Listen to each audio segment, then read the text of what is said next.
ख़वातीन व हज़रात, उर्दू घर फेसबुक लाइव में आपका खैर मकदम है। आज हम बात करेंगे पंजाबी शायरी की, और पंजाबी शायरी में भी एक ऐसे शायर की जिसको वारिस शाह के बाद मेरे ख़्याल से हमारे मेहमान इस पर ज़्यादा गुफ्तगू करेंगे। सबसे ज़्यादा पढ़ा गया, सबसे ज़्यादा गाया गया, सबसे ज़्यादा सुना गया। मेरी मुराद है शिव कुमार बटालवी से। शिव जी का एक इंटरव्यू जो 2-3 मिनट का 3 मिनट का यूट्यूब पे मौजूद है, उस इंटरव्यू को सुनते हुए ये महसूस होता है कि वो किस तरह के शायर थे और किस बला का पढ़ते थे और किस तरह अपनी तख्लीक में, शायरी में एक डूबे हुए शख्स थे।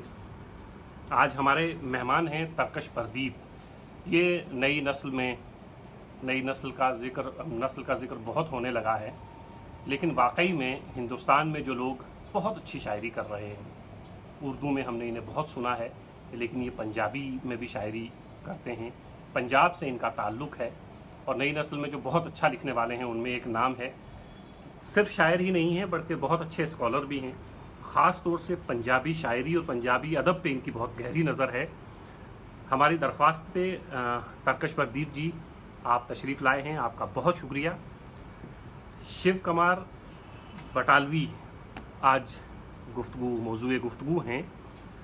ज़रा बताइए शिव कुमार बटालवी के बारे में। जी ज़बरत भाई, आपका बहुत बहुत शुक्रिया, उर्दू घर का शुक्रिया कि मुझे इस लायक समझा। शुरुआत में ही बोल देना बड़ा जायज़ लग रहा है मुझे कि मैं इतना बड़ा आलिम या स्कॉलर नहीं हूँ जैसा आपने मुझे समझ लिया है, लेकिन हाँ, एक श्रोता के तौर पे, एक कारी के तौर पे शिव का फ़ैन मुझे कहा जा सकता है। उनका बड़ा मद्दाह होने के नाते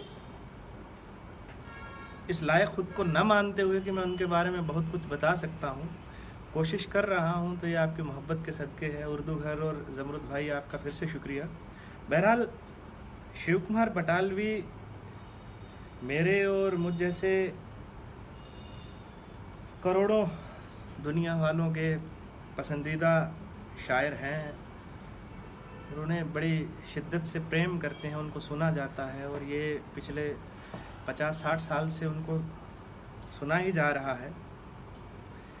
एक बात जो आपके हवाले से मैं यहाँ पे कहना ज़रूर चाहूँगा कि आज हम पंजाबी जगत के बाहर, मैं जगत जब बोल रहा हूँ पंजाबी जगत, तो पंजाबी को जानने वाले हमारे दोस्त शिव से बखूबी वाकिफ़ हैं, लेकिन पंजाबी न जानने वालों के अंदर जो मकबूलियत शिव की है, मुझे अक्सर ये बात कचोटती रहती थी कि वो जिस मकबूलियत के हकदार हैं वो इस पंजाबी हलके से बाहर, वो पता नहीं किन कारणों से, उन कारणों की भी हम आज बात कर लेंगे, पता नहीं क्यों वो इतने मकबूल नहीं हो पाए। जो कंटेम्प्रेरी पोइट्स उनके जितने थे वो पंजाबी से बाहर ज़्यादा जाने गए। उसकी ज़रूरी वजूहात भी हैं जो मैं समझ पाया हूँ, उनके बारे में मैं बात करूँगा। बहरहाल, मेरे लिए और मुझे ऐसे करोड़ों के लिए पंजाबी में इस दौर का सबसे बड़ा शायर कोई हुआ है तो शिव कुमार बटालवी है। शिव कुमार के बारे में इंटरनेट पे तमाम जानकारी आप विकिपीडिया के ज़रिए या दूसरे वेबसाइट्स के ज़रिए हासिल कर ही सकते हैं, लेकिन जो मैंने उनके बारे में पढ़ा, सुना, जाना, बड़ा कन्फ्यूज़न सा एक क्रिएट होता है। उनके जन्म के बारे में भी विकिपीडिया पे ही 2 चीज़ें मशहूर हैं कि 1936 में उनका जन्म हुआ या 1937 में उनका जन्म हुआ। तो कुछ बातें इसी हवाले से मैं कर लेता हूँ उनके जीवन के बारे में और फिर उनकी नज़मों की और उनके गीतों की ओर आएंगे हम। 23 जुलाई 1936 को उनका जन्म हुआ माना जाता है। कहीं पे ये 1937 भी लिखा हुआ आता है और कहीं कहीं लोग कहते हैं कि कुछ कागजात में जो जिक्र है वो 8 अक्टूबर 1937 का है। बहरहाल 36 और 37 का हम कोई सी भी तारीख मान लें, उनका जन्म उस दौरान हुआ था और बंटवारे के वक्त वो 10 या 11 साल के थे और एक बहुत छोटी उम्र उन्होंने इस प्लेनेट पर गुजारी। बहरहाल हमारे बीच में हैं ही हम, इसके सबसे बड़ा सबूत यही है कि हम बात कर रहे हैं उनके, लेकिन वो शरीरी तौर पर हमारे बीच में नहीं रहे, है ना। तो जिस्मानी तौर पे जिनको कहा जाए, तो बताया जाता है कि उनकी ससुराल जो गांव है कीड़ी मंग्याल पठानकोट के नज़दीक का गांव, वहाँ 6 मई 1973 को उनका देहांत हुआ, डेथ हुई, उनकी वफ़ात।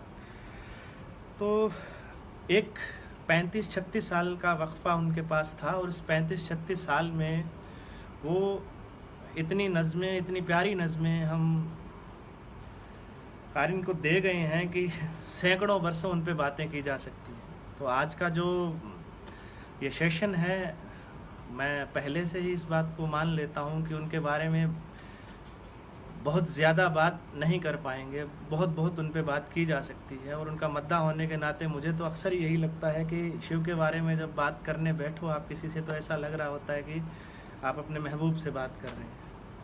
और मैं ये स्वीकार भी यहाँ पे करता हूँ कि उनकी मकबूलियत मुझ पर, यहाँ जो अभी तारुफ़ करवाते वक्त जब भाई ने कहा कि तरकश प्रदीप भी शायर हैं, तो मैंने अपने कॉलेज के ज़माने में ये बात कही भी थी। जब ये लगा कि थोड़ा शायरी की ओर मेरा रुझान हो रहा है, तो मैंने ये एक शेर भी कहा था पंजाबी का कि कानू शायर मैं होना सी, शिवनू जेकर ना पढ़दा मैं।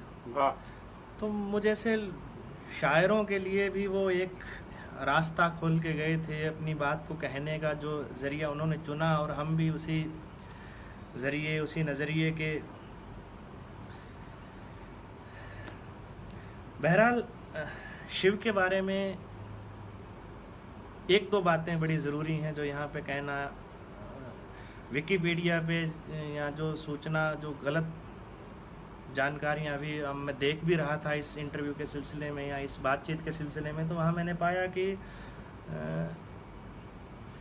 बड़ा पिंड लोतिया जो गांव था, जो शकरगढ़ तहसील का, और उस वक्त में जो जब बिफोर पार्टीशन वो गुरदासपुर ज़िले का एक हिस्सा था, और बाद में वो शायद सियालकोट के अंदर आया। वहाँ से 10 साल की उम्र में इन्हें पार्टीशन के कारण 1947 में बटाला आए, और बटाला शहर उनके साथ ऐसा जुड़ गया कि उनके तखल्लुस में शिव कुमार बटालवी, बटाले के ही वो शायर पहचाने गए। तो तमाम बातें इंटरनेट पे उनके बारे में मिलेंगी कि कैसे उनका बचपन बीता, कैसे वो जाके मंदिर में बैठे रहते थे घंटों, कैसे वो नेचर के इतना नज़दीक रहते थे। जो उनकी तरबियत जो संवरी, वो शायद यही वजह थी। पढ़ाई में बहुत मन नहीं लगता था। इंटरनेट पे कुछ और सूचनाएं बताई गई हैं कि उनके पिता पटवारी थे, लेकिन जो मेरी सूचना है और जो उनके इंटरव्यू का मैं हवाला दूं, तो उनके पिता तहसीलदार थे, और पटवारी की नौकरी खुद इनको मिली थी। यानी कि जब ये आए पढ़ने के लिए, और पिता ने जब देखा कि ये बहुत ज़्यादा पढ़ने में इनका मन नहीं लग रहा है, हिंदुस्तान में जब इनकी तालीमी जो सफ़र इनका जो रहा वो इतना बहुत अच्छा नहीं रहा है। कुछ वक्फे के लिए कॉलेजेस में जाते रहे, और वहाँ से फिर ड्रॉप आउट भी होते रहे। हिमाचल के बैजनाथ में इनका एक वक्त गुजरा। उसके बाद इनके पिता को लगा कि शायद ये इस तरफ नहीं आ रहे हैं, तो उन्होंने जो भी अपनी इनको पटवारी की नौकरी पे लगवाया, जहाँ ये बहुत ज़्यादा काम नहीं कर पाए। और ये बात इनके आखिरी दिनों में भी हुई कि उस वक्त तक ये स्टेट बैंक में PRO थे, भारतीय स्टेट बैंक जो है, स्टेट बैंक ऑफ इंडिया में PRO थे, पब्लिक रिलेशन प्रोबेशनरी ऑफिसर थे।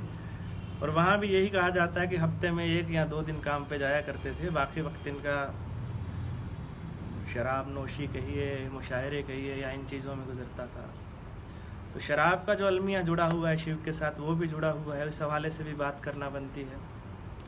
तो आज की बातचीत में जो मैंने सोचा है, बहरहाल मैं ये मान के चल रहा हूँ कि हमारे साथी लाइव सुन रहे हैं, उनके पास भी कुछ कहने के लिए बात होगी, तो वो मैं पहले बोलना भूल गया था। अब मैं कह रहा हूँ कि आप बातचीत का एक हिस्सा बने, आप जो सोच पा रहे हैं उसके बारे में भी मुझे पता चले, ताकि मैं कुछ बात कह पाऊँ। तो एक बात तो जो मुझे करनी है वो इनकी किताब लूना के संदर्भ में, जिस पर इनको भारतीय साहित्य अकादमी का इनाम मिला। दूसरा इनकी शराब नोशी की लत, खैर वो बाकी गैर ज़रूरी आज के वक्त में मुझे ये लग रहा है। एक जो इनके कंटेम्प्रेरी राइटर्स थे, जो इनके जो पोइटिक मतभेद थे, उसके बारे में गुफ्तगू करने का मेरा मतलब कि इरादा है। तो बहरहाल मैं इन्हीं 2 चीज़ों पे आज की गुफ्तगू को ले जाता हूँ। इनको 65 में आई थिंक इनकी किताब आई थी लूना, जिसके लिए इन्हें साहित्य अकादमी का इनाम मिला, और जो इंडिया का सबसे बड़ा लिटरेरी अवार्ड है। और इस उम्र में, यानी कि गालिबन 27-28 साल के थे, इस उम्र में इससे पहले और इसके बाद में भी ये अवार्ड किसी को नहीं मिला। आज के वक्त में अपवाद कहा जा सकता है, क्योंकि आज 2 श्रेणियां उन्होंने कर दी हैं इस चीज़ की। तो मार्के के इन राइटर्स के बीच में अपना मकाम बना लेना इतनी छोटी उम्र में, ये सिर्फ उनके जादुई कलम के बलबूते ही संभव था। जादुई मैं इसलिए कह रहा हूँ कि उन्होंने सदियों से चली आ रही एक सोच को जो करारा जवाब दिया लूना में। तो जो जिन्होंने लूना पढ़ी हैं, लूना के बारे में जानते हैं, उनसे माजरत के साथ मैं थोड़ा सा, अगर मैं गलत बोल जाऊं तो वो मुझे दुरुस्त कर सकते हैं। जो लूना के बारे में नहीं जानते उनसे मुखातिब हूँ मैं, कि लूना जो सेंट्रल कैरेक्टर था, एपिक की कैटेगरी में आता है। जो इनका ये जो काम था लूना, जिसके लिए इन्हें साहित्य अकादमी मिला, महाकाव्य जिसको हम हिंदी में कहते हैं, एपिक, और काव्य नाटिका जिसको कह सकते हो आप। और ये सदियों से प्रचलित मशहूर किस्से भगत पूरन पे ये सारा उसको रीराइट करना कह लीजिए। भगत पूरन के किस्से के बारे में थोड़ी सी जानकारी अमृत भाई मुझे लगता है कि बात कर ली जाए। जी बिल्कुल। भगत पूरन एक एपिक कैरेक्टर रहा है इंडियन मैथोलॉजी का, और उसके बारे में तमाम बातें मशहूर थी। और उसका सत्य, यानी कि उसकी प्योरिटी, उसकी कस्में खाई जाती रही हैं, और माएँ ये अरदास करती थी कि भगत पूरन जैसा बेटा मिले। हर माँ बाप को लगता था कि इतना आज्ञाकारी, जिसने बिना किसी हीलो इज्जत के उनकी कही हर बात मानी।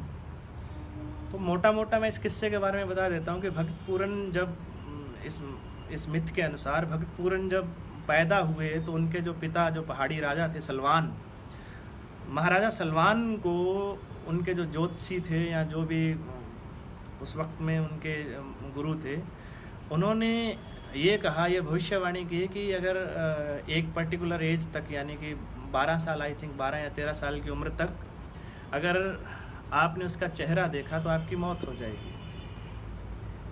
और इसके चलते वो जो पंजाबी शब्द है उसके लिए भोरा, जिसको मैं जो समझा पा रहा हूँ वो कि अंडरग्राउंड कर दिया गया, यानी कि बाप की नज़रों से दूर है, परिवार की नज़रों से भी दूर है। भगत पूरन की माँ थी इच्छरा और बाप सलवान। माँ बाप ने जो मिथ के अनुसार कि अपने दिल पर पत्थर रखकर और परिवार की बेहतरी के लिए उसको अपनी नज़रों से दूर, जिसको कहते हैं कि भोरे में रख दिया, और 12 साल तक उसका मुंह नहीं देखा। और 12 साल उसकी जो तरबियत हुई भगत पूरन की, उसके पास तमाम वो चीज़ें थीं जो एक राजकुमार के पास हो सकती हैं माँ बाप के अलावा। तो उसने बहुत पढ़ा और बहुत दुनियादारी के बारे में उसने समझ हासिल की।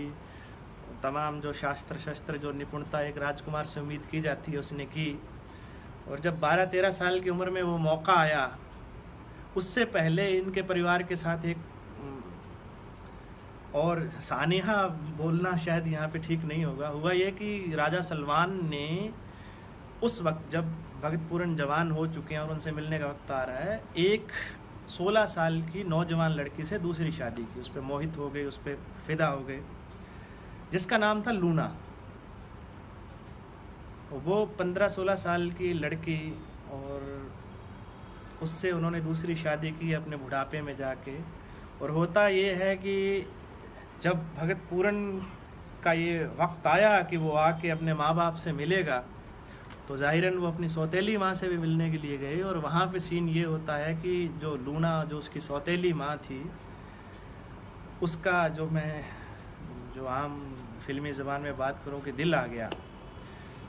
तो भगत पूरन पे वो फ़िदा हुई और वो उससे अपना इजहारे मोहब्बत किया उसने। तो भगत पूरन, जो कि आदर्शवाद, जिसको आप आइडियलिस्ट मान सकते हैं, बड़े आइडियलिस्ट के तौर पे ग्रो कर चुके थे, उन्होंने कहा कि आप कैसी बात कर रही हैं, आप तो मेरी माँ हैं और ये ऐसी बात है, मैं मतलब इसको स्वीकार नहीं कर सकता। लूना ने अपनी ओर से ज़ोर दिया, भगत पूरन नहीं माना। तो उसने फिर, कहते हैं कि गुस्से में आके ये इल्ज़ाम भगत पूरन पे लगा दिया।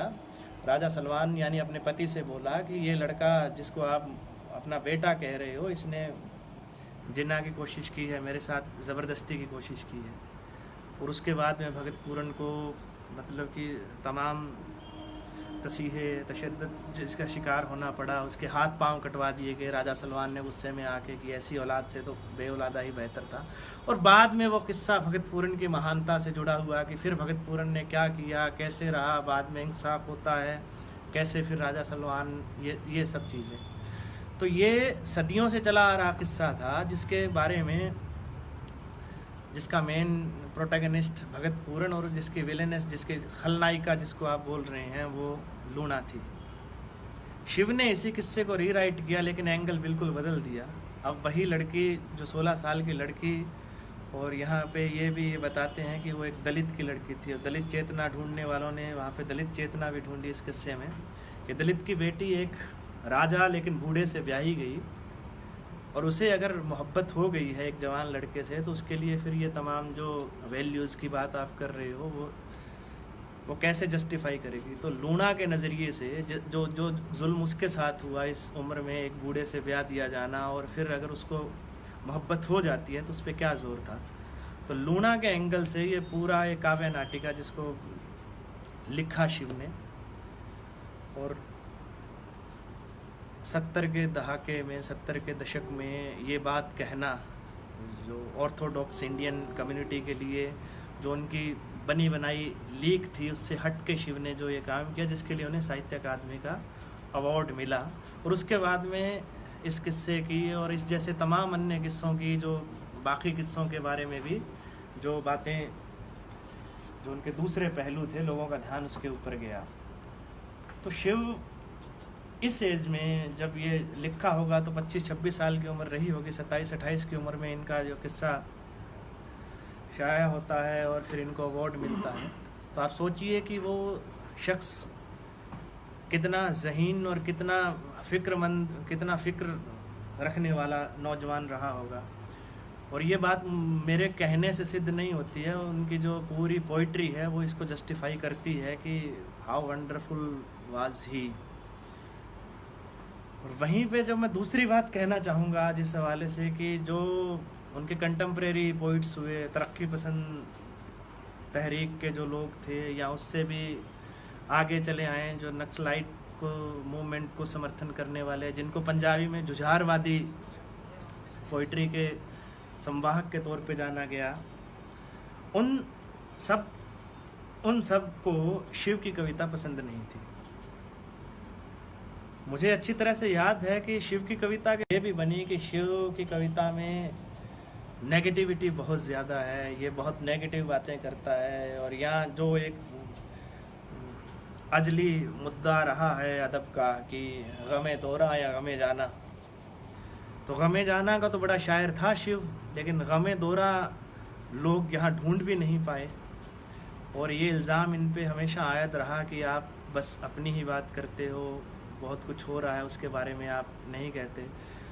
तो मैं नाम भी ले लेता हूँ कि जो कंटेम्प्रेरी इनके या इनके बाद जब ये पूरे मकबूल थे, तो पंजाबी पोइट्री के आसमान में एक और सितारा आया जिसको अवतार सिंह संधू पाश के नाम से जानते हैं हम।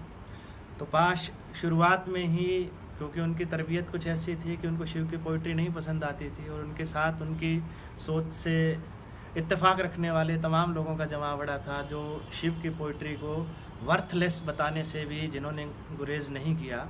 वो कहते थे कि ये शिव की कविता क्या कविता है, ये असल में ये तो रोना धोना है, और ये क्या है।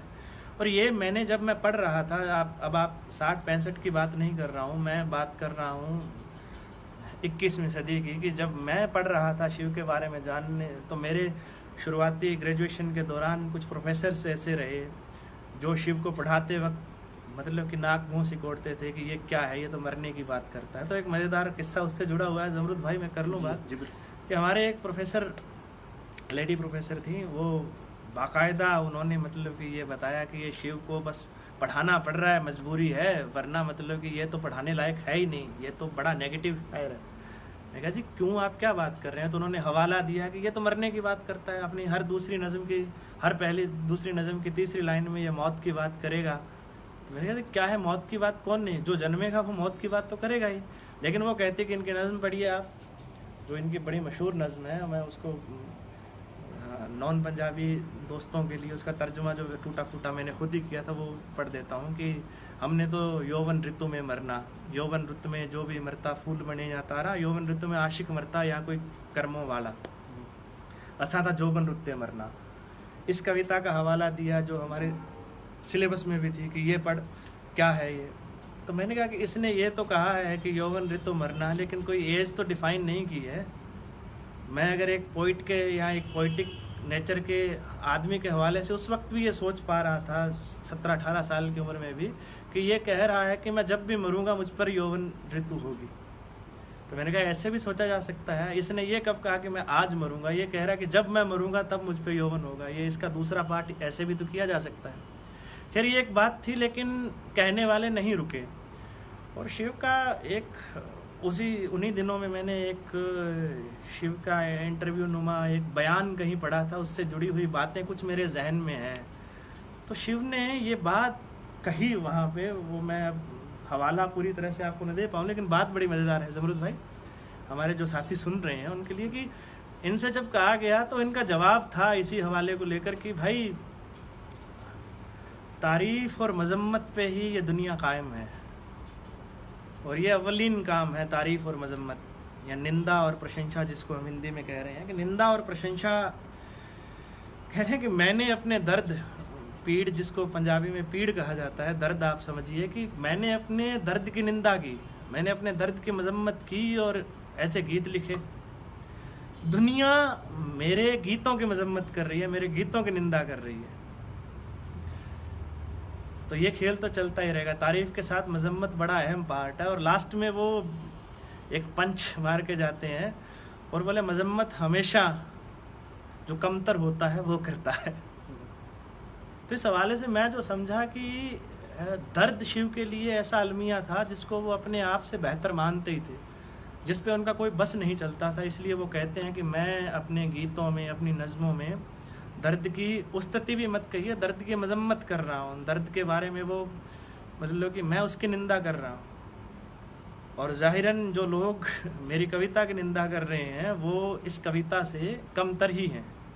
बेहतर होते तो उनको समझ में आती ये बात। नशा बढ़ता है शराबें जो शराबों से मिले, वो वाला मामला गमे दौरा और गमे जाना का लोग समझ ही नहीं पाए, और समझते भी क्यों। मैं यहाँ पे इस हवाले से पाश की एक कविता का जिक्र करता हूँ। मेरे कुछ साथी ऐसे भी सुन रहे होंगे जिन्हें कल को ये बात काम में भी आ सकती है, और आप पाश के मजमूए में वो कविता ढूंढ भी सकते हैं। मैंने आज तक किसी तनकीदी रिसाले में या तनकीदी बहस मुबाहसे में इस कविता का जिक्र नहीं सुना, लेकिन ये मेरी अपनी फाइंडिंग थी। जब मैं पढ़ रहा था तो मेरी नज़रों से पाश की एक कविता गुजरी। उस कविता को पाश के मतलब कि जब जिक्र आता है तो उस कविता को और हवालों से उसका जिक्र किया जाता है, लेकिन वो कविता डायरेक्ट शिव को संबोधित थी। पाश के बारे में हम अलग से गुफ्तगू कर सकते हैं, वो बेहद मकबूल शायर थे। वो अपने इसके बाद जो अगला एपिसोड होगा वो हाँ, पाश पे ही आप गुफ्तगू करेंगे। अरे पाश, अच्छा तो मैं यहाँ पे ये भी मतलब स्वीकार कर लेता हूँ, आई हैव टू एक्सेप्ट कि पाश और शिव, अकेला शिव नहीं, पाश ने भी मतलब कि जिसको पेंडुलम की तरह झुलाया है हमें, कि गमे दौरा और गमे जाना के बीच में। और शायद मेरी तरबियत आज जो भी हो पाई है, मैं अपने आप को थोड़ा सा बैलेंस्ड पाता हूँ तो इन दो पॉइंट्स की वजह से पाता हूँ। बहरहाल पाश जब कह रहे हैं कि, और पाश किसी का नाम लेने से गुरेज नहीं करते थे, बड़ी मुखर उनकी कविता होती थी। और तो यहाँ पे उन्होंने कविता में शिव का नाम नहीं लिया, शायद इसीलिए हमारे जो तनकीद करने वाले साथी हैं उन्होंने वो नहीं देखा, लेकिन वो शिव की कविता की ओर साफ इशारा कर रहे हैं। जो मैं कहूँ कि क्या कहेंगे हम प्रतिनिधि को, कि जो उनकी one of the best poems में मानी जाती है शिव की, उस कविता के टाइटल को हवाला उन्होंने अपनी कविता में दिया पाश ने, और वो खारिज करते हुए बोल रहे हैं। उसका तर्जुमा भी ये मेरा अपना ही किया हुआ तर्जुमा है। पाश कहते हैं उस कविता में, उसका उन्वान भूल रहा हूँ मैं उस नज़्म का, कहते हैं कि महबूबा को ख़त लिखने वालों, अगर तुम्हारी कलम की नोक बांझ है तो कागज़ों का गर्भपात करना बंद करो।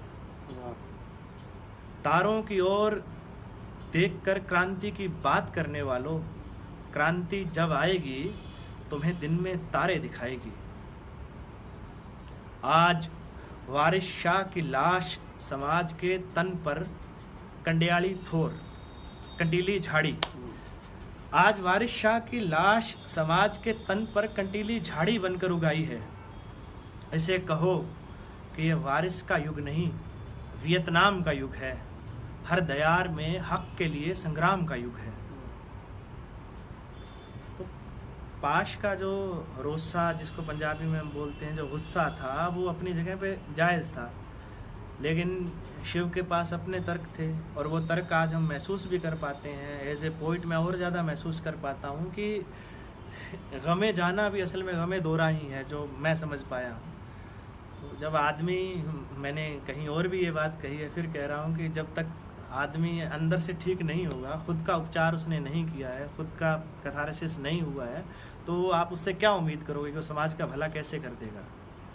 तो अगर जो व्यक्ति अपने स्वयं से जूझ रहा है, वो पहले तो उसी को दुरुस्त करने की कोशिश करेगा। और शिव के साथ यही मसला था कि जो विरह, गम, दर्द, हिज्र, जिसको विरह हम बोल रहे हैं, ये उसकी शायरी का प्रधान सुर जो रहा। एक टाइटल जो शिव को मिला, बिरहा तो सुल्तान, उनकी एक किताब थी, नज़्म थी, तो उसी नज़्म की तर्ज पे उन्हें विरह का सुल्तान, हिज्र का सुल्तान का खिताब दिया गया और उनको आज भी इसी नाम से जाना जाता है मोस्टली। लेकिन शिव के पास सब कुछ था, अपना भोगा हुआ संताप भी था। मोहब्बतों के बारे में आप उनके मुंह से ही सुनिए इंटरव्यू में, वो क्या किस राय का इजहार कर रहे हैं। बताते हैं कि जब वो बैजनाथ हिमाचल में, जो आजकल हिमाचल में है, बैजनाथ में जब पढ़ने के लिए गए थे, तो वहाँ पे मैना नाम की लड़की से उनको मोहब्बत हुई और मियादी बुखार के चलते वो लड़की नहीं रही। तो ये पहला तजर्बा था प्रेम का। उसके बाद में एक फेमस पंजाबी राइटर की बेटी के साथ बताते हैं, जो अभी मैं कहीं पढ़ रहा था कि अभी भी ज़िंदा हैं और वो शायद अपने परिवार के इलाज के चलते अभी हयात हैं। वो आज भी शिव के बारे में अपने रिश्ते को लेकर कोई खुलासा नहीं करना चाहती, वो एक अलग बात है। लेकिन ये नॉन फैक्ट है कि मेरी जो ख्वाहिश जगी है मेरे मन में कि कभी मैं उनसे मिल पाऊँ। खैर, ये तो एक अलग पूरा मसला हो गया, जिसके लिए उन्होंने एक बेहद प्यारी नज़्म लिखी, जैसे जगजीत सिंह, हंस राजहंस, तमाम गुलकारों ने अपने अंदाज में गाया। मायनी महक शिकरा यार बनाया, चूरी कुट्टा ते वो खांदा नहीं, मैं दिल दा मांस खवाया। हाँ। और कितनी नज़मों की मैं बात करूं यहाँ पे। गुफ्तगू तो खैर जितनी करनी थी मेरे हिसाब से मैंने कर ली है। ज़मरुद भाई, अब इजाज़त दें तो कुछ नज़में मैं उनकी। हाँ, बिल्कुल बिल्कुल बिल्कुल, वक्त का तकाजा भी है, कोई भाई लोग देख सुन रहे हैं। हाँ, बिल्कुल बिल्कुल, बहुत लोग सुन रहे हैं, कमेंट भी कर रहे हैं। अरे। और हमारी कोशिश ये है उर्दू घर से कि सिर्फ उर्दू शेर व अदब के बड़े नाम या उर्दू शेर व अदब से ताल्लुक़ रखने वाले नामों के साथ साथ हिंदुस्तान की जो बाकी ज़बानें हैं उनके बारे में भी हम जान सकें। और शिव की बहुत सारी नज़में, जैसे आपने बताया, शिव को सब ने गाया, फतेह अली से लेके सब लोगों ने, और हमने बहुत सुना। लेकिन आपकी गुफ्तगू से शिव के बारे में जितना कुछ मैं अपनी ज़ात के हवाले से अगर बात करूं, जितना कुछ मेरी समझ में आया है, मुझे ये लगता है कि इससे पहले शिव के हवाले से मैं उतना कुछ नहीं जानता था। और यही हाल उस ऑडियंस का भी होगा, वो जो उर्दू की ऑडियंस है। तो इस तरह आपके साथ ये सिलसिला आगे भी चलता रहेगा। पंजाबी के और अहम शायरों के हवाले से भी हम लोग बात करेंगे।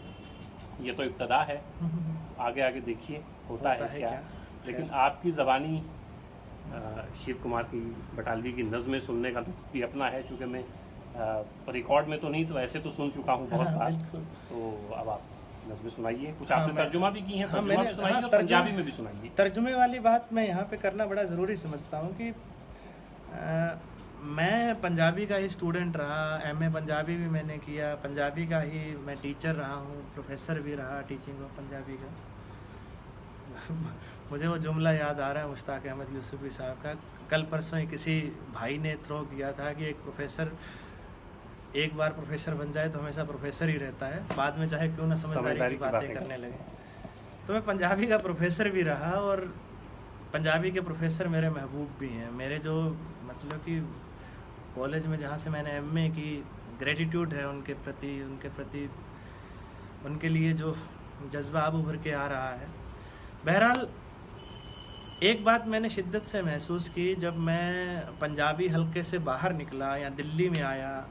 उर्दू शायरी में आए हुए मुझे पाँव धरे बहुत ज़्यादा वक्त नहीं हुआ है, 4 साल का वक्फ़ा है ये। मैंने उर्दू सीखी भी इसी वक्फ़े में मैंने दीगर उर्दू शोरा का कलाम पढ़ा और उर्दू के बारे में अपनी समझ बना पाया। और उर्दू सीखना मेरी मजबूरी भी थी। मैंने आपसे ऑफ रिकॉर्ड बात कही है, मेरे नाना की ज़बान थी तो मेरे घर की ज़बान थी, वो मैं नहीं जानता था, तो ये हमेशा कचोटती थी बात मुझे। उर्दू में जब आया, मैं या हिंदी की बात कर लूँ, उर्दू हिंदी के लेकर में मेरा जो आइडिया है, बेसिक आइडिया मुझे लगता है गंगाधरी शक्तिमान है, जो मुझे लगता है। बहरहाल ये जुमला मेरी बहुत ज़्यादा हेल्प नहीं करता, लेकिन मैं एक बात बड़ी शिद्दत से महसूस करता था कि जब पंजाबी हलके के बाहर जो दूसरे शायर हैं पंजाबी के, अमृता प्रीतम हो गई, पाश हो गए, इनको तो जाना गया, लेकिन शिव को इतना नहीं जाना गया। उसकी क्या वजह रही होगी? मैं ट्रांसलेशन के हवाले से ये बात कर पा रहा हूँ, तो सबसे बड़ी वजह मुझे ट्रांसलेशन की ही लगी है। मतलब ट्रांसलेशन नहीं हुआ या शिव को ट्रांसलेट करना मुश्किल है? दोनों बातें हैं। एक तो पहली बात तो आपको शिव का ट्रांसलेशन नहीं मिलेगा, ट्रांसलिट्रेशन मिल जाएगा। इनकी ये जो मैं यहाँ पे दिखा देता हूँ कि ये कुलियात है, ये देवनागरी में भी छपा है और ज़ाहिरन पाकिस्तान में अब मुझे नहीं पता, लेकिन मैं मान के चल रहा हूँ कि वहाँ पे ये इसमें शाहमुखी में, फारसी पर्शियन में भी छपा होगा। वहाँ वाली बात तो समझ में आती है कि वहाँ तो पंजाबी जानने वाले यहाँ से 3 गुना लोग हैं पाकिस्तान में तो। लेकिन यहाँ पे जो जिनको गुरमुखी नहीं आती है, पंजाबी की जो प्रचलित स्क्रिप्ट है यहाँ पे जो नहीं आती है, वो ट्रांसलिट्रेशन तो पढ़ लेते हैं। जैसे आपका स्टेट हुआ, जम्मू के लोग, हरियाणा के लोग, जिनको पंजाबी समझ में आती है लेकिन पढ़ना नहीं आता, उनकी मदद तो की, बहुत मदद की। मैं बहुत ऐसे दोस्तों को जानता हूँ जिनके पास शिव का ये पूरा मजमूआ है, उनका कुलियात है, वो देवनागरी स्क्रिप्ट में, लेकिन वो सिर्फ ट्रांसलिट्रेशन है, ट्रांसलेशन नहीं है। तो पंजाबी नहीं जानने वालों के लिए तो शिव मतलब अछूते ही रहे। तो जो बात आपने कही, जो सवाल उठाया, वो दोनों वजह ही मेरी समझ में आई कि एक तो कोई मेयारी ट्रांसलेशन उनका हुआ नहीं, और हुआ नहीं क्यों, इसके पीछे जब मैं गया तो पता चला कि उनको करना मुश्किल भी बहुत है। क्योंकि जब पाश और अमृता का मैंने नाम ले लिया है, इन्होंने बेशतर कलाम अपना जो है वो नसरी नज़्म या आज़ाद नज़्म के तौर पे लिखा, और जिसको आप ट्रांसलेशन बड़ी आसानी से, सिर्फ उर्दू ही नहीं दूसरी ज़बानों में भी इनका खूब ट्रांसलेशन हुआ है। सारी हिंदुस्तानी ज़बानों में या कुछ और फॉरेन लैंग्वेजेस में भी पाश का ट्रांसलेशन आपको मिल जाएगा। लेकिन शिव के साथ यही मसला है कि जो पंजाबी में एक लफ्ज़ इस्तेमाल होता है उस पोइट्री फॉर्म के लिए जिसको गाया जाता है, उसको कहते हैं प्रगीत काव्य। प्रगीत की वे तमाम पोइट्री फॉर्म्स जिनको आप लय ताल सुर में गा लेते हैं, उनको पंजाबी में प्रगीत पोइट्री के अंडर रखा जाता है, प्रगीत। तो प्रगीतकता होना, प्रगीतिकता, जिसको गाया जाने वाला, ये शिव की सबसे बड़ी खूबी थी, और अनुवाद में सबसे बड़ी अड़चन भी यही बनी। क्योंकि शिव के यहाँ एक भी मिसरा आपको ऐसा नहीं मिलेगा जो बहर में ना हो। ये और बड़ी मज़ेदार बात थी कि उन्होंने जितना कलाम अपना लिखा, वो सब का सब एकदम मीटर में, जिसको छंद में आप, बहर में आप पाएंगे। और जो मज़ा उनको गुनगुनाते गाते हुए आता है, वो फिर ट्रांसलेशन में जब लोगों ने कोशिश भी की तो वो भावानुवाद होके रह गया कि ये कह रहे हैं, वो कह रहे हैं। दूसरी बात, शिव की ज़बान के हवाले से मैं बात करना चाहूँगा कि शिव के पास अब पंजाबी के इतने सारे डायलेक्ट्स हैं, गिनाने पे आ जाऊँ तो मतलब कि मेरी उंगलियाँ कम पड़ जाएंगी। आप माझी, मलवई, दुआबी, पोठवारी, मुल्तानी, चांगी, डोगरी तक को भी माना जाता है। मतलब कि सराइकी सब पंजाबी का ही एक रूप है, जिसको आप अलग ज़बान मान लेते हैं तो मान लीजिए। लेकिन शिव के यहाँ जितनी डायलेक्ट्स थी,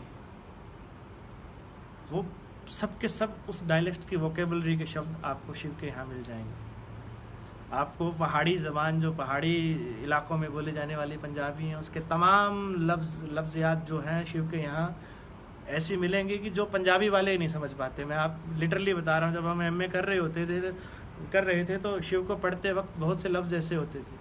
और मेरे साथ तो ये है, आज भी मैं अपने प्रोफेसर्स को तंग करता ही हूँ। मैंने अभी लास्ट फ़ोन कोई 4 महीने पहले किया होगा कि मैं पढ़ रहा हूँ शिव को और कोई लफ्ज़ मुझे समझ में नहीं आ रहा है और मैं अपने प्रोफेसर साहिबान की हेल्प ले रहा हूँ।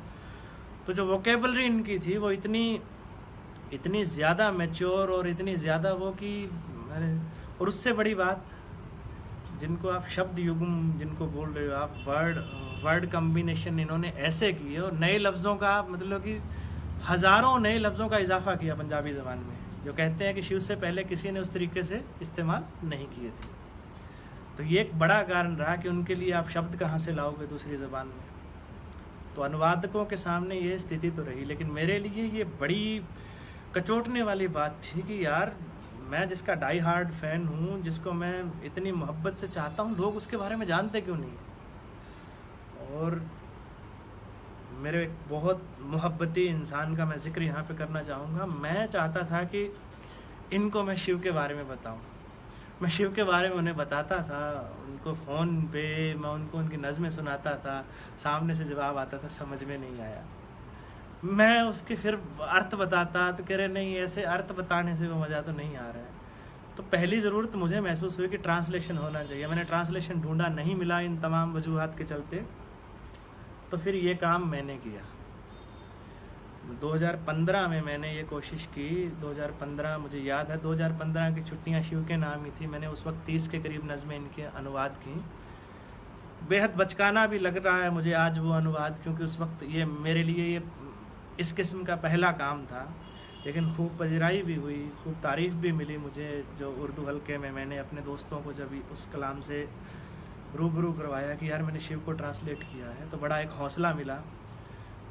उस वक्त ये बात भी आई कि किताब छपवाई है। तो मैं आज यहाँ से भी बोलना चाहता हूँ, अगर कोई शिव के परिवार का कोई साथी इस वीडियो को सुन रहा हो, तो मुझे नहीं पता कॉपीराइट का क्या मसला है, तो मैं अपनी ओर से कोशिश में हूँ कि उनके परिवार के किसी शख्स से राब्ता कायम कर पाऊँ और मुझे ये अनुमति मिले कि उनके अनुवाद को हम छाप पाएँ। बहरहाल अभी इस 23 जुलाई से फिर से वो शिव का एक दौरा, जिसको मैं दौरा पढ़ना ही बोलता हूँ, कि ये बिल्कुल ऐसा ही मामला है। जब इनको आप पढ़ने लग जाते हो तो बाकी चीज़ों से आपका ध्यान हट जाता है, और फिर अगर आपके अंदर भी उतना ही दर्द है जितना शिव के पास था, तो फिर तो मामला अजीबोगरीब हो जाता है। मेरे लिए तो हो ही जाता है। तो बहरहाल अनुवाद मैंने किया।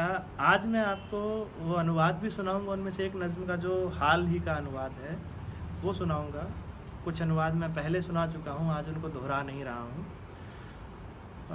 शिव के कलाम में से जो मेरा पसंदीदा गीत है, एक वो गीत सुनाना चाहूँगा मैं। और एक नज़्म जो मुझे किसी और हवाले से मिली है, वो उसकी कुलियात में भी नहीं है। और आप ये सोचिए कि 10 साल का बच्चा जब पार्टीशन के बाद इंडिया में आया है, उस वक्त जब देश तकसीम हुआ, तो उस वक्त उसके क्या ख्याल रहे होंगे, या जैसे जैसे उसने समझ पकड़ी है, जब वो बड़ा हो रहा है और वो देख रहा है कि उसका बचपन कहाँ बीता था और आज वो वहाँ जा भी नहीं सकता, तो उसने क्या सोचा होगा। इस लिहाज से उनकी एक नज़्म प्रीतम रिसाले में, या मुझे नहीं पता वो कहाँ छपी थी, लेकिन मुझे वो हासिल हुई है। तो मैं ज़मरुद भाई अगर आप कहें तो वो नज़्म उनकी पढ़ देता हूँ, जो कि पार्टीशन के हवाले से उन्होंने लिखी है। तो नज़्म का उन्वान है मौत दे राह, मौत के रास्ते। तो मैं पंजाबी में ही पढ़ूँ इसको। जी जी। मौत दे राह। मार्च 1958 में जो हवाला मुझे मिला है, प्रीतम में ये हवाला था, मार्च 1958 के। मौत दे राह। ए नफरत दे पैंडे सफ़र, ए नफरत दे पैंडे। मैं फिर यहाँ पे वो अर्थ नहीं बताने का कोशिश करूँगा। हाँ, मैं चाहता हूँ कि फ़्लो में ही चले हम। बिल्कुल। हाँ, ए नफरत दे पैंडे। आपको कोई लफ्ज़ अगर नहीं यहाँ पे पता चल रहा तो आप कमेंट में लिख सकते हैं, हम बाद में उसके बारे में बता भी देंगे। ए नफरत दे पैंडे, ए रोसे उड़ाम्बे, ए मगरूर यारी, ए ज़िल्लत दे कांबे, ए बेपाक रावा, ए असमत दे चांबे। मैं वरिया तो सूली दे दुख मर रहा हाँ। ए नफरत दे पेंडे ए रोसे उलांबे ए मगरूर यारी ए जिल्लत दे कांबे ए बेपाक रावां ए असमत दे चांबे मैं वरियां तो सूली दे दुख मर रहा हाँ ओ किथे ने किथे ओ बंदे खुदा दे ओ किथे ने किथे ओ बंदे खुदा दे ओ किथे ने हुसना दे पर्दे हया दे ओ किथे ने नगमे वतन दी फिजा ते मैं वरियां तो रोंदे हुसन वर रहा हाँ मैं वरियां तो सूली दे दुख मर रहा हाँ ओ किथे है हाशम ते किथे है वारस ओ किथे है हाशम ते किथे है वारस ओ किथे है मुहब्बतां दा निग्गा जिहा रस ओ किथे है हिजरां दी सुत्ती हुई टारस मैं रातां विच सूरज दी लौ कर रहा हाँ पंजेबां दी छण छण ना चरखे दी कूकर ना मेहंदी दी लाली चनावां दी शुकर ना शिक्कां ना चावां ना तांगां दी हुकर मैं वरियां तो मौतां दे साह पर रहा हाँ ना वंजली ना बेले ना पाली अयाली ना अंबां दे बूटे ना कोयल ना माली ना सोयां दे फुल्लां ते टेके हिराली मैं वरियां तो वीरानियां हर रहा हाँ ना वारी सदकड़े ना लोरी ना भैणा ना मावां दे दुद्धां च शेरां दा रहना ना वीरां दे जज्बे ना प्रीतां दी मैणा मैं वरियां तो कहरां दे विच मर रहा हाँ ओ यारो ओ वारस नूं लभो ढूंढो ओ यारो ओ वारस नूं लभो ओ कबरां च सुत्ते होए बेखौफ रब्बो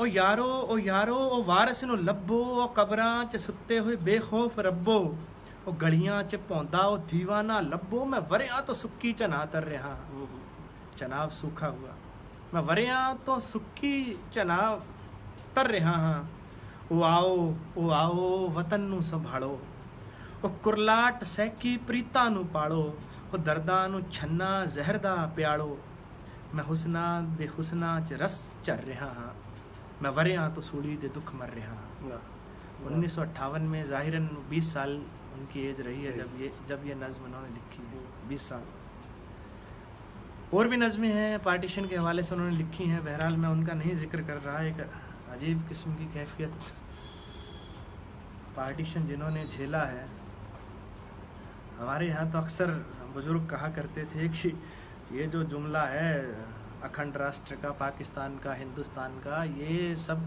मतलब कि खाए पिए घाये लोगों का जुमला है बंटवारा तो बंगाल और पंजाब का हुआ है खैर ये वाला जो मामला था एक गीत है और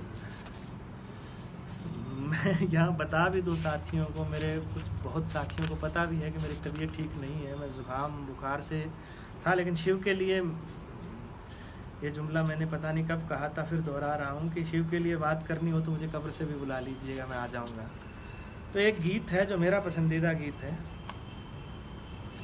आज मैं इतना अच्छा नहीं गा पाऊँगा मैं ठीक ठाक गा लेता हूँ इस गीत को मेरा फेवरेट है और जितना न्याय जितना जस्टिस मैं इसके साथ कर पाता हूँ वो आपकी कचहरी में है शिव को गाना सरोदी कवि वो जो मतलब कि शिव तो शायर के साथ साथ अपने गाने के लिए भी उतना ही मकबूल रहा है तो उनके गीत को कोशिश करता हूँ मैं तर्ज भी मेरी अपनी है धुन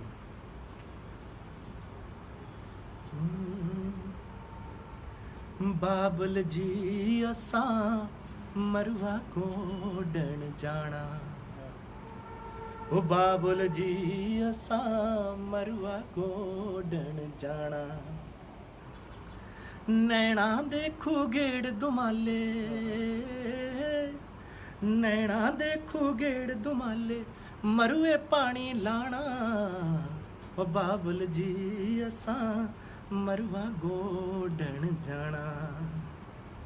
ये तर्ज वो नहीं है जो मैं चाहता था लेकिन बहरहाल इसी में चलने दीजिए। मरुआ उगदा बाबल जी जिथे देश माहीदा वसे मरुआ उगदा बाबल जी जिथे देश माहीदा वसे मरुए दे फुल मेरे वर्गे माही रंगे पत्ते मरुए दे फुल मेरे वर्गे माही रंगे पत्ते मरुए दी छा बाबल जी जो चुम्मण होठी लाना बाबल जी असा मरुआ गोडन जाना। मरुआ खिड़दा बाबल जी जद चेतर मां आ जावे, जद हर बूटा महक हंडावे पर हर मल सुक जावे। मरुआ खिड़दा बाबल जी जद चेत महीना आवे, जद हर बूटा महक हंडावे पर हर मल सुक जावे। बाबल जी जो लेखी लिखिया ओ किस आण मिटाना, बाबल जी असा मरुआ गोडन जाना। बाबल जी किस कारण चिंता किस कारण दिलगिरी, बाबल जी किस कारण चिंता किस कारण दिलगिरी। ना साडे तन कोई रोग अवलड़ा ना साडी उम्र अखीरी। बाबल जी असा मुखदा सूरज डुबदे तक मुड़ आउणा, बाबल जी असा मरुआ गोडन जाना। I have spoiled it completely.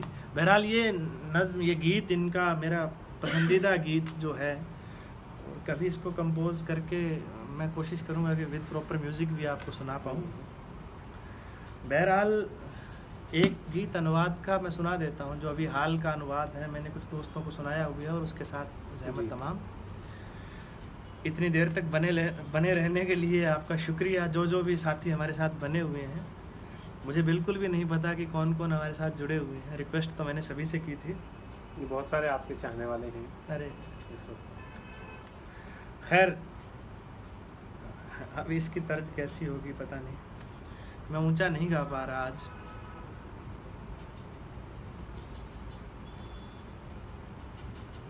ये गीत है इनका मैं कल नहीं रहना, जिससे इंस्पायर होकर हमारी एक बहुत बहुत बहुत प्यारे गुलूकार सुरजीत बिंद्रखिया ने एक बहुत अच्छा गीत भी गाया था। शमशेर सिंह संधू ने इस पे लिखा था, मैं तिड़के कड़े दा पानी पे कल तक नहीं रहना। बहरहाल ये इनका गीत है मैं कल नहीं रहना, यानी कि मैं कल नहीं रहूँगा। और इसका अनुवाद जो है इतनी जिंदे में कल नहीं रहना, इसका अनुवाद है जाने मन मैं न रहूँगा कल यहाँ, ऐ जाने मन मैं न रहूँगा कल यहाँ। आज रात बाहों में भर के गीतों का चुंबन लेना है, ऐ जाने मन मैं न रहूँगा कल यहाँ। गुल न खिलेगा रोशनी का कल, कल न खिलेगा चंबा। गुल न खिलेगा रोशनी का कल, कल न खिलेगा चंबा। कल न महक बाहों में फिरेगी कर अपना सिर नंगा। आज की मानिंद कल न कोई भी शाख जमी चूमेगी, है जाने मन मैं न रहूँगा कल यहाँ। दूर दिशा में उड़ जाना है इन सारी चिड़ियों ने, दूर दिशा में उड़ जाना है इन सारी चिड़ियों ने। वक्त का धूला हर लेगा कल सब मेरी पीड़ाएं। कल न रहेगा रुत के गले में फूलों का कोई गहना, है जाने मन मैं न रहूँगा कल यहाँ।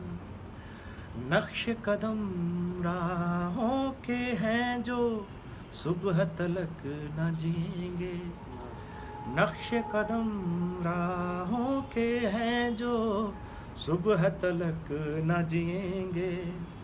और न मेरे ये गीत विरह के चोले को यूं सिएंगे।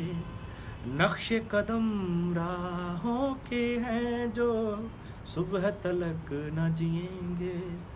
और न मेरे ये गीत हिज्र के चोले को यूं सिएंगे। फिर न किसी रा रा रा रा, भूल गया हूँ एक अंतर लाइन इसमें। ऐ जाने मन बहुत खूब, मैं न रहूँगा कल यहाँ। फिर ये जमरुद भाई आपके लिए ये आखिरी बंद है इसका।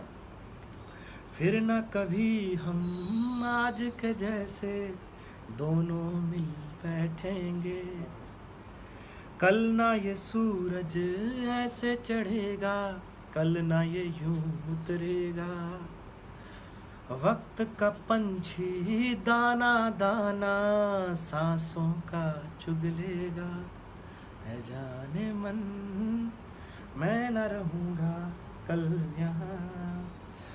तो शुक्रिया। बहरहाल ये कोशिश है कि वक्त का पंछी सांसों का दाना दाना चुग ले, इससे पहले कुछ बातें आपसे हो जाएं, कुछ गुफ्तगू हो जाए। ज़ाहिरन आपने आज के इस सेशन को एंजॉय किया होगा, और मैं वो लफ्ज़ तो फ़िलहाल नहीं बोलना चाहता जो जमरुद भाई बोलेंगे, तो मैं उन्हीं से। तरकश जी, बहुत शुक्रिया आपका। आप यकीन करिए, सुनने वालों और देखने वालों ने पता नहीं कितना एंजॉय किया होगा। मैं एंजॉय नहीं कर पाया, उसकी वजह यह है कि ये शायरी शायद सिर्फ एंजॉय के लिए नहीं है। अरे और ये आधा घंटा या पौन घंटा जो आपने गुफ्तगू की और जो शिव की एक नई दुनिया हमें दिखाई, शायद अगर ये 1 घंटा या आधा घंटा आप हमारे लिए नहीं निकालते, ये दुनिया हम कभी भी नहीं देख पाते। आपका बहुत शुक्रिया कि आपने शिव को याद किया, और आपका इसलिए भी बहुत शुक्रिया कि एक नई दुनिया से हमें मुतारिफ़ करवाया। अब ये हमारा फ़र्ज़ बनता है हम सब का कि हम शिव की शायरी को ज़्यादा से ज़्यादा पढ़ें, और जैसा कि तरकश प्रदीप साहब ने बहुत सारी चीज़ों का तर्जुमा भी किया है, और आगे भी हमारी दरख्वास्त रहेगी कि ये तर्जुमा करें ताकि उस हवाले से हम उनको पढ़ें जो पंजाबी में उनको नहीं पढ़ पाते हैं। लेकिन आपके पास यूट्यूब भी है, और यूट्यूब में शिव का खुद का तो गालिबन 3-3.5 मिनट का एक छोटा सा इंटरव्यू है, लेकिन किसी भी बड़े गुलकार ने ऐसा नहीं किया कि अगर पंजाबी में उसने गाया हो और शिव को ना गाया हो। तो वो आवाज़ आपने देखी। शिव की गायकी का एक कमाल ये भी है कि वो जब आदमी गाता है तो एक सहर सा, एक जादू सा उस पर तारी हो जाता है। तो तरकश प्रदीप जी जिस तरह उसे गुनगुना रहे थे, गा रहे थे, तो हम उसे महसूस भी कर रहे थे। दोस्तों, आप तमाम हजरात का शुक्रिया। अगली बार किसी और पंजाबी शायर पे, गालिबन पाश पे ही, चूँकि आज पाश का जिक्र हुआ है, तो अगली बार जब हमारी बैठक होगी तो हम लोग पाश की दुनिया का सफ़र करेंगे। तब तक के लिए आप हमें इजाज़त दीजिए। खुदा हाफ़िज़।